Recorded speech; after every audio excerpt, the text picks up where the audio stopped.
Yan, good morning sa inyong lahat mga kababayan, mga idol. Thank you palagi sa patuloy niyong suporta po sa Bitoy Daily Mix Vlog.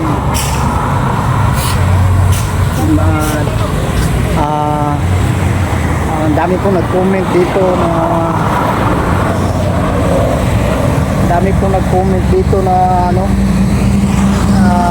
sobrang ano daw yung trabaho namin.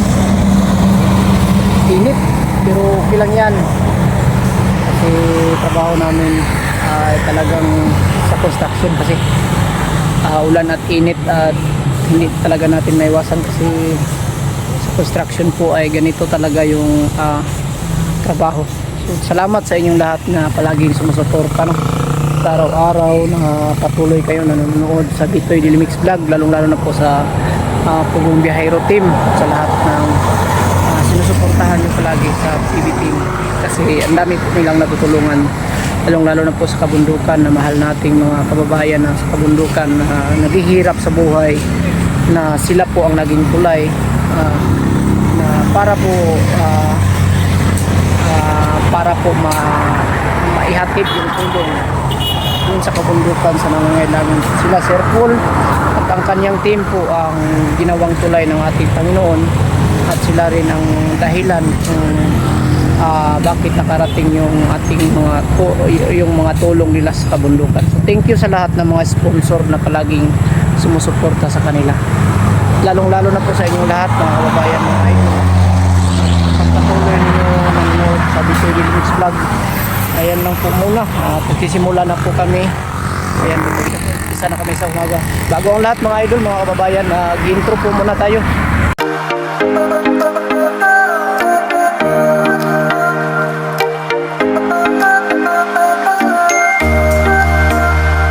To be continue tayo mga idol sa pagpuputol o pagtatabas ng ating magiging forma po para sa mga poste natin. So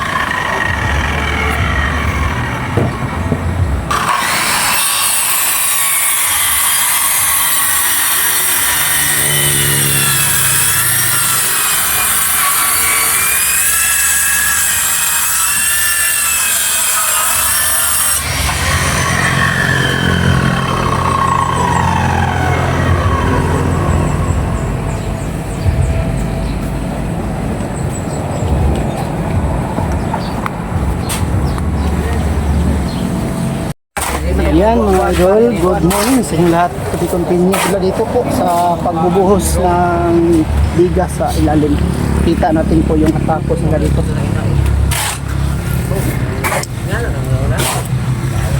Bali marami pong simento ang naubos dito mga idol kasi makapal-kapal kasi yung buhos natin. Nasa 35 cm po yung kapal.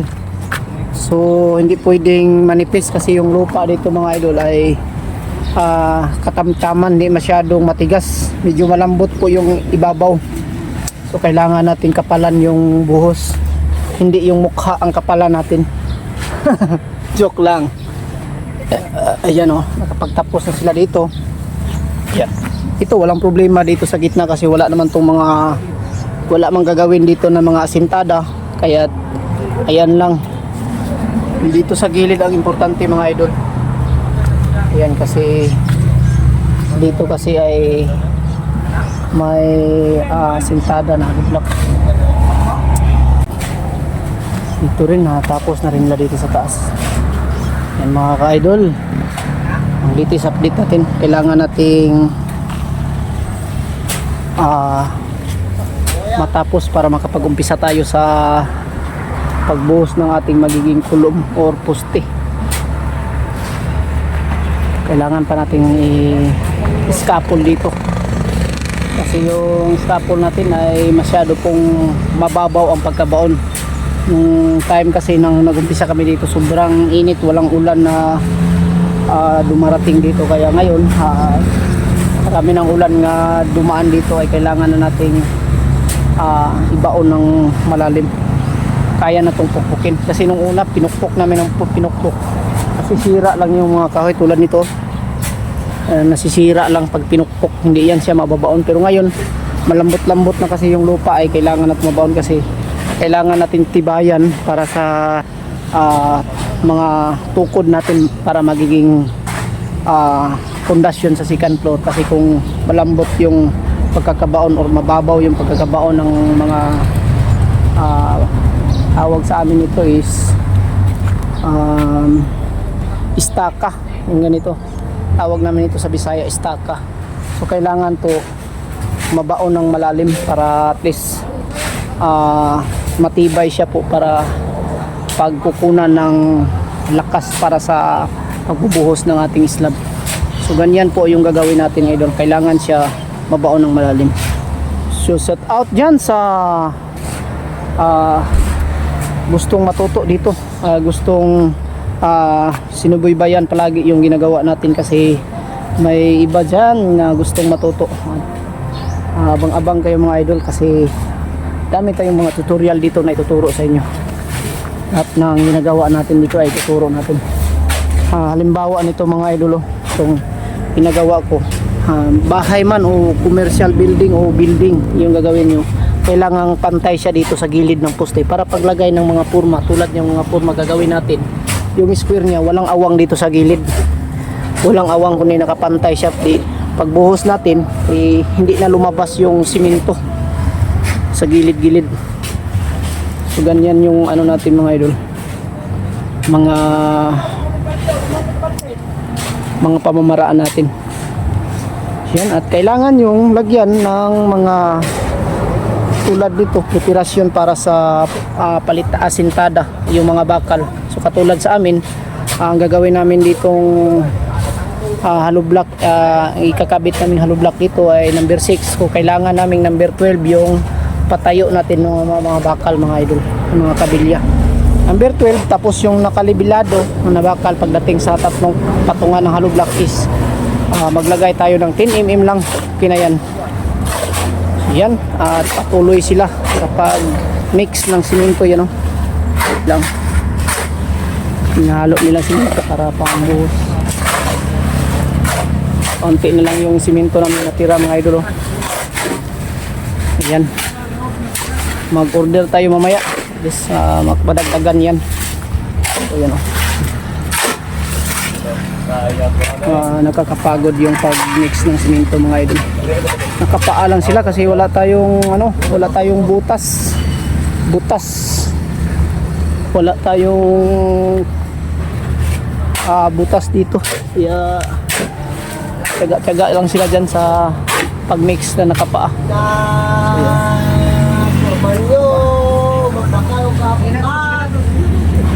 Sige. Ayan na muna yung pakita natin, abang-abang lang kayo. Ayan mga idol, medyo marami-rami na po yung ating nakating mga purma. So madali lang natin tinabas yung mga plywood mga idol. Kasi tayo na circular. Yan po yung gamit natin. So ito na po yung pangposte. So kulang na lang tayo ng dalawang pligo. Yan po yung natapos sila dito. Ay kakaunti na lang po yung isa nila. Salamat tayo kasi yan, mabilis na trabaho yung mga kasama natin.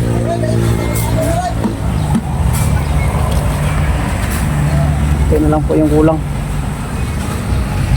Yan mga idol. Walang problema po to yung sa gitna mga idol kasi wala naman tong ano. Ayan. Ayan. Kaunti na lang.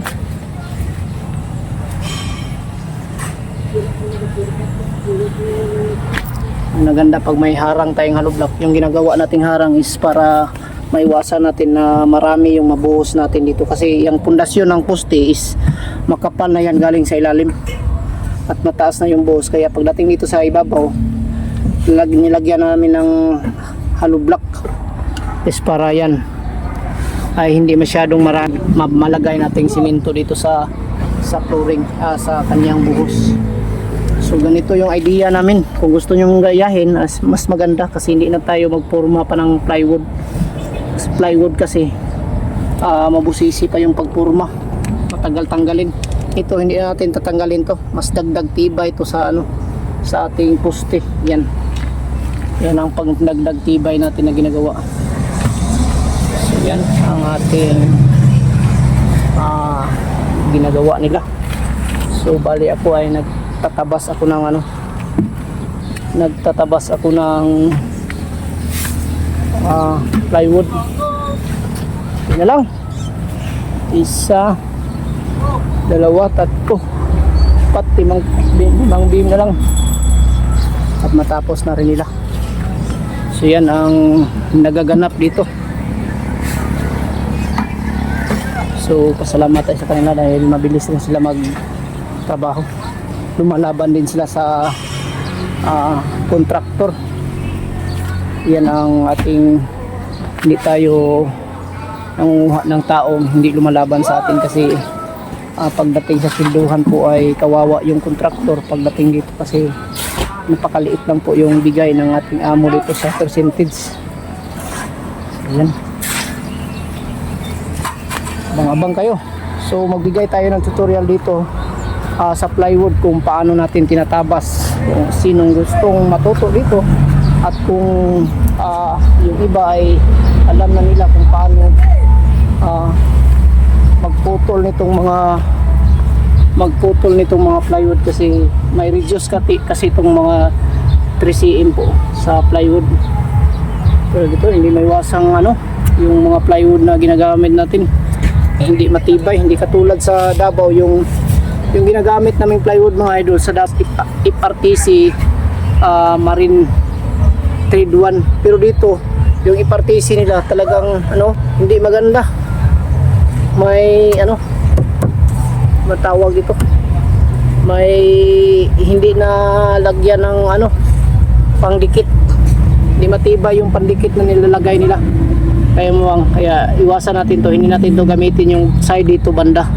Magkakatayo, medyo usog tayo ng kunti para hindi na to magamit nating banda dito kasi may reject din naman, Ayan, yan po yung cut niya na hindi na nagagamit kaya dyan natin nilalagay. So ayan, abang-abang kayo dito, magbigay tayo ng kunting idea. Yan mga idol, magbigay tayo ng kunting idea kasi yung katulad dito mga idol ay may kasi to, may 3 cm na yung niya sukat. So kung gusto nyo talagang matuto, mas mabilis kayong matuto dito kung paano natin kukunin yung tamang sukat. Kung kunwari kayo ay nagtatabas o napuputol ng mga plywood para sa cabinet, sa mga baguhan lang to, yung hindi pa natuto, ipakita mo dito ganito lang mga idol. Kunwari magsukat ka ng, sa amin ito is 33.6, yan 33.6 hanggang dito. So ganyan, dito ka sa itong dulo nito, ipakita mo yan, tumbol mo dito, ano ba nito tawag nito, itapat mo dyan, ganun, 36.7, ganun mo yung pagsukat idol hanggang sa talim ng ating blade ng cut off. Bali magsukat ka dyan 36.7. so yan na, pagdating dito sa dulo, kita mo dito, ayan, guhitan mo dito sa dulo, ayan, guhitan, tapos yan na yun magiging guide 36. Ayan, natin yun na yan sa kabila.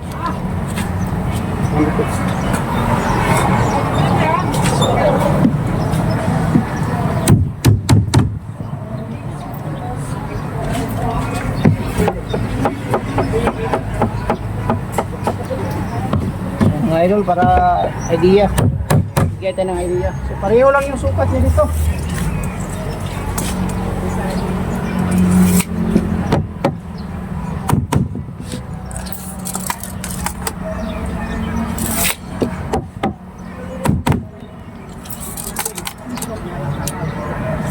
natin, offset. Para test.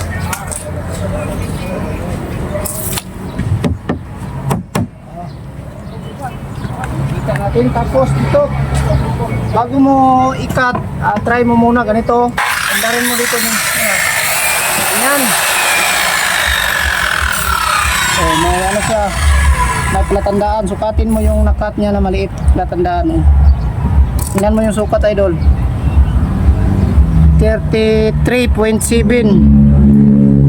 33.8. Oh, kunti lang. Ano na, iusog natin ng kunti. Ganun. Usog mo lang. May platandaan ka na. Yan. Balik yun. Oh. 0.7. Balik. Mubalik at tanggalan lang isa. Ganyan yung guide.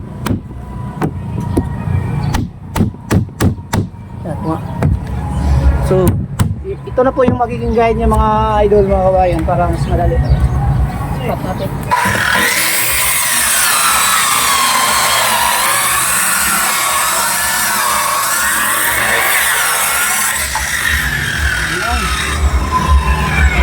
Pati yung ating pinabas. Yan.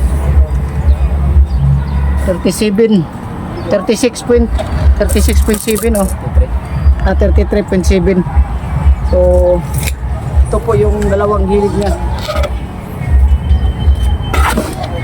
Yan, at sana ay nakapagbigay tayo ng idea sa inyo mga idol.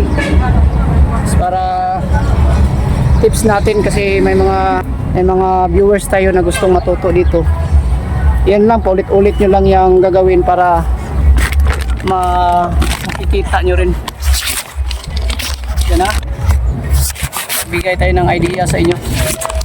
So ganyan lang, mas madaling paraan. Mga idol, simulan natin yung pag-assemble ng ating mga pangforma, no, para sa ating puste. Ayan, no. So nakatayo siya kahit walang pako. Siya lang mag-isa dyan, no. Walang pako. Ayaw niya matumba. So may tumulong siguro sa atin mga idol. Iwan ko kung sino. Baka mayroon abang-abang kayo. Tumayo siya mag-isa.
Yan, magandang hapon sa inyong lahat dyan mga kababayan, mga idol.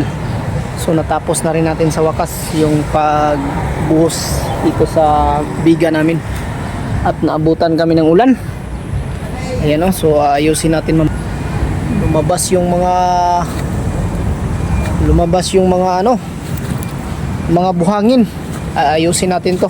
Ayan, itas natin yan. Tapos na po lahat, nabuhusan na. Ayan. Umpisa na po tayo dito sa pagpapanday ng ano, mga staka para makapag-umpisa na tayo magbuhos ng ano, ng ating mga poste mga idol. Yan, at thank you at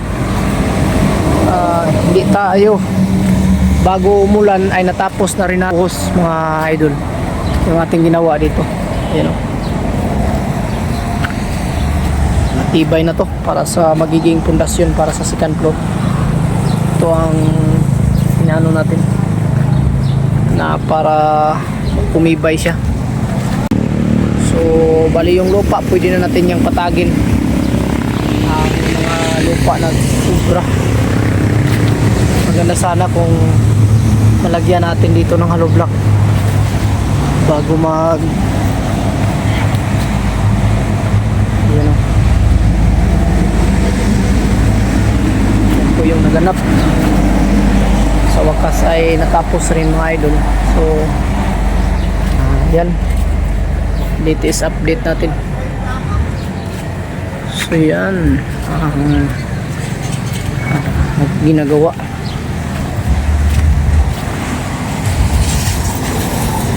So dito tayo kanina, tayo nagka-cut ng mga plywood nating ginawang poste. Pinakpan natin tapos para hindi siya yan, plywood natin mga idol pa natin para hindi mabasa ng tubig. Yan, lalim. Yan. RPC. Ayan, mga cut pa. So hindi siya nababasa kasi tinakpan natin ng trapal. At pati na yung simento natin. Kaunti na lang po yung natira sa simento natin mga idol. Ano?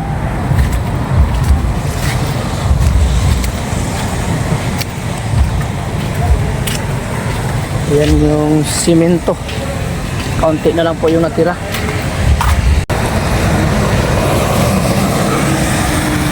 Ayan, madami na tayong kahoy para sa beam, para sa biga at sa slab at poste po. Ayan. Ang tira pa dito sa kabila. Ito yung unang pinadeliver namin mga idol. Ang pangit ng kahoy na unang delivery. See oh? Tingnan mo yung kahoy oh. Pakalambot yung kahoy na dineliver nila nung una. Ayan o. Wala lang ano. Ayan o. Napakalambot. Ayan. Pangit na kahoy. Baka masira yung trabaho natin. Maganda kasi may bagong dumating na kahoy na mas maganda. Ayan. So ibang kulay po yung buhangin dito mga idol. Yung buhangin dito sa Takurong. Pakita natin yung buhangin dito.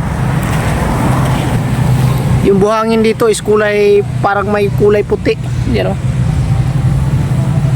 Yan po yung kakaiba dito sa Takurong mga kababayan mga idol. Kasi yung ano nila, buhangin iba yung kulay.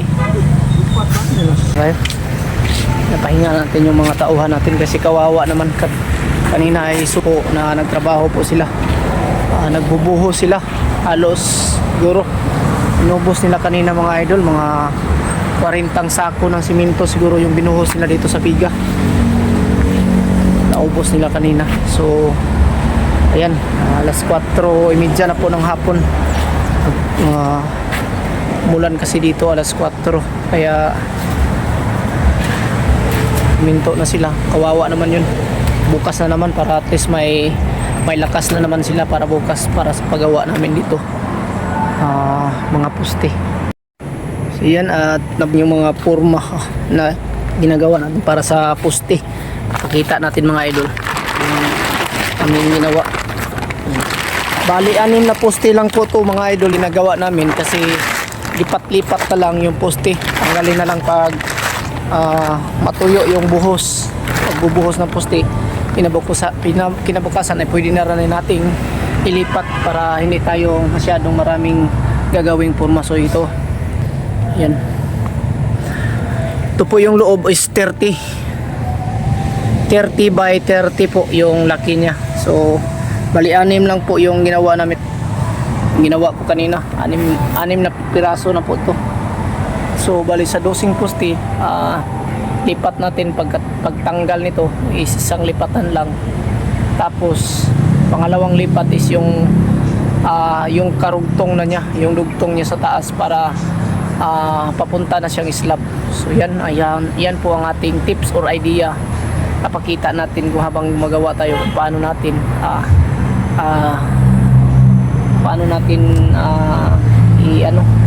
sa Bisaya pa i-plaster para sa pagbuhos po. So yan, abang-abang kayo. So ang sa akin, nagpapasalamat ako sa inyong lahat mga kababayan dahil sa inyong kabaitan na palagi pong sumusuporta po sa Pitoy Daily Mix Vlog. Thank you sa inyong lahat mga kababayan. Alam ko na maraming silent viewers na hindi lang po nagko-comment pero nanonood po sila sa aking video po. So thank you sa inyong lahat dahil sa inyong kabutihang puso. Nadama ko rin ang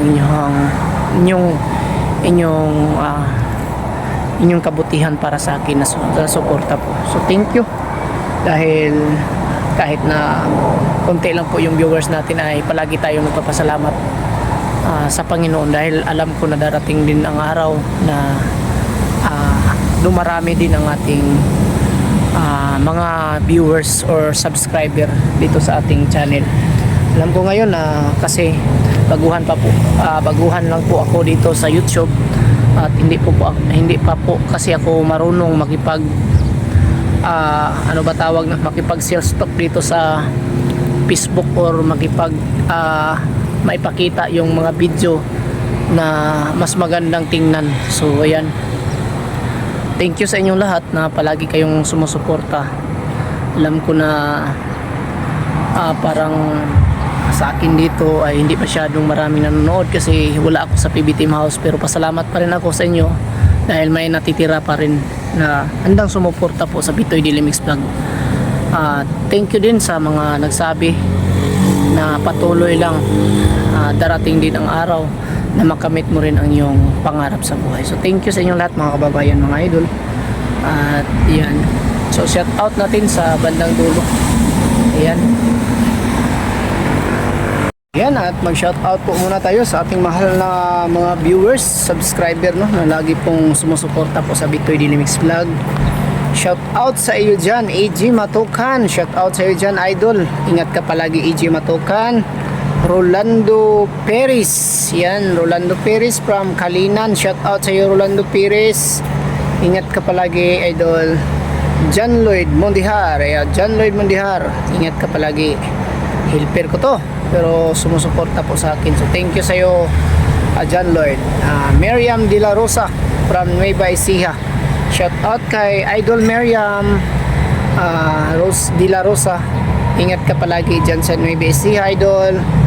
At kay Nilia Lakaba, Nilia Labaka from Barcelona, Spain. Ayan, so shout out sa iyo, idol, dyan sa Spain. Ingat ka palagi sa iyong araw-araw na mga gawain. Kay Hospital Family from Santo Niño, Marville.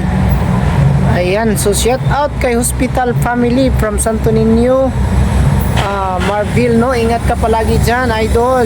Kay Lily Rose Coronado from Banga, South Cotabato. Ingat kayo dyan palagi, idol. At kay Melinda Porras from CDO. Ayan po, Melinda Porras, thank you po palagi sa iyong suporta. At shout out na rin natin si Lisa Loprigo from Antipolo City. Shout out sa inyong lahat dyan, mga idol. Ingat kayo palagi. Thank you sa inyong lahat na palaging sumusuporta po sa Pitoy Daily Mix Vlog. Salamat po palagi sa inyong suporta, and ingat kayo palagi sa araw-araw na inyong mga gawain sa buhay. So kung kami ang tatanungin nyo dito ay thank you dahil daming nag-comment na minom kayo ng tubig, kung ano-ano pa yung sinasabi na naka-encourage na sa aming pakiramdam na parang naaawa kayo sa amin na sa aming kalagayan dito ay sobrang init po. So thank you sa inyong lahat na naka-appreciate sa aming ginagawa sa araw-araw. So ayan, ingat kayo palagi and God bless us all. Ayan lang po muna yung vlog natin sa araw na ito. So thank you sa inyong lahat and bye bye.